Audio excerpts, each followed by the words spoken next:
So, ito yung ating compost bin kung saan iniipon natin yung mga organic materials. Dito natin sila pinapa-decompose. So, makita natin.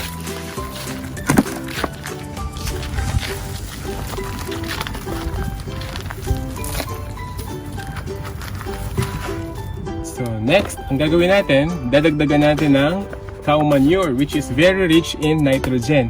This is already processed, wala na siyang amoy. So, dahil fully decomposed na siya, fully processed na siya.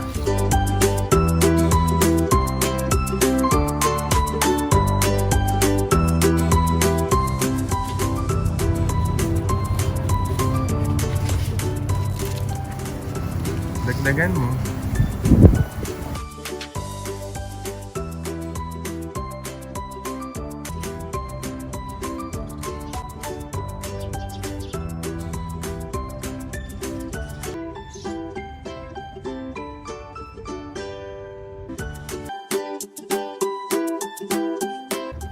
Tingnan natin yung malutong. Yun o. Malutong.